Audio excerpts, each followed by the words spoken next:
If I just ask people to just sit here, we'll do things for you, they'll say, nothing happening, why is he not doing anything? We have to talk a lot about energy before they open their mouth and, oh, appadiya.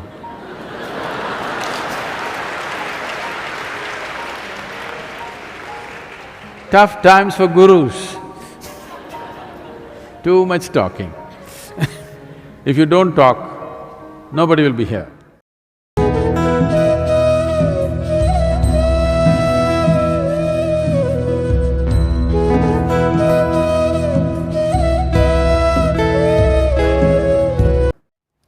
Initiation is not about a bundle of instructions. In fact, in an initiation process, instructions are a kind of disturbance.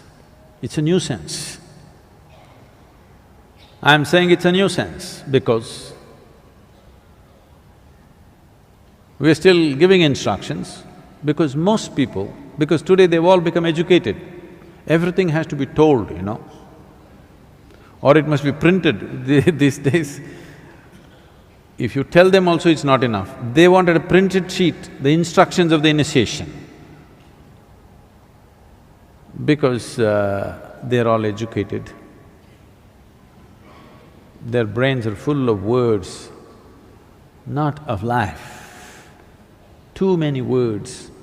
So everything has to be verbal. Even saying it is not good enough, you have to print it. Or you have to record it and give it to them so that they can put headphones and listen to the instructions every time. Initiation is not a bundle of words. If we have to use an analogy, if you know something about electricity, in electrical motors and stuff, there is something called as induction. The power is there, the motor is there, everything is there, but without an induction switch, it will not go. All the ingredients are there, but still it will not happen because there's no induction of energy. So initiation is like an induction. You have all the ingredients to be meditative, but it doesn't happen.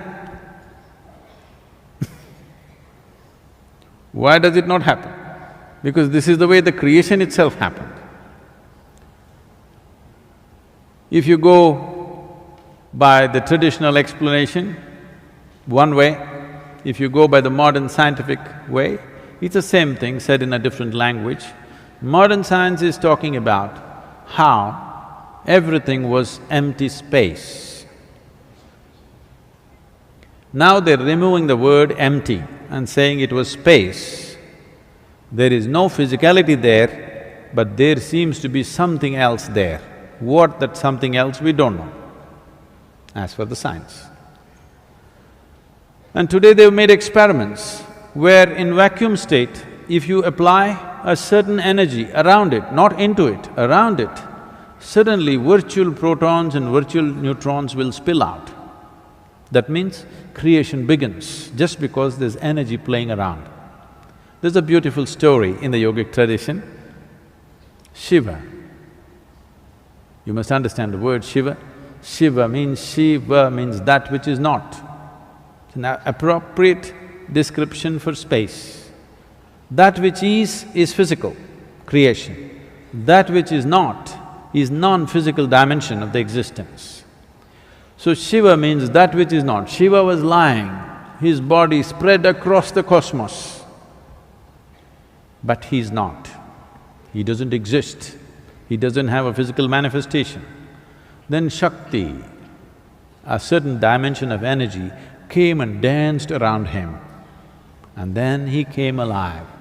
Then he started spitting galaxies out of his mouth.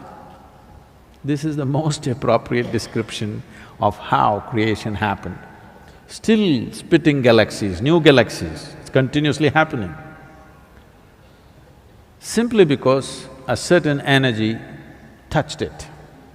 Everything that was needed for creation was already there in him, but he needed induction.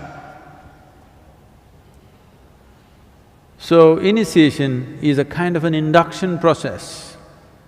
But unfortunately today, if I just ask people to just sit here, we'll do things for you, they'll say, nothing happening, why is he not doing anything? You're supposed to say something. So what to do? For modern times, we say a lot of things. We hang out with you.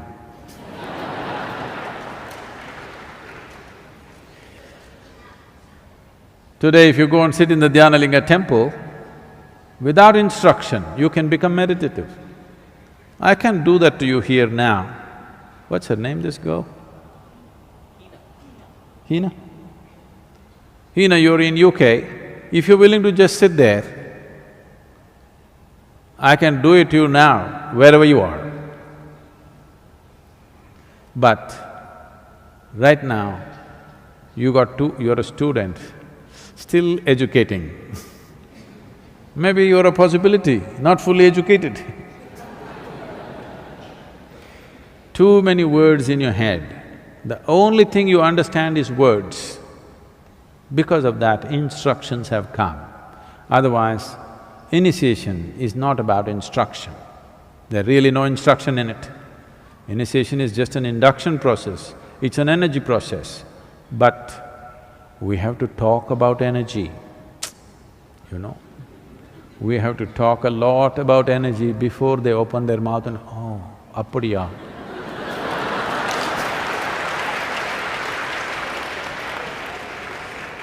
Tough times for gurus.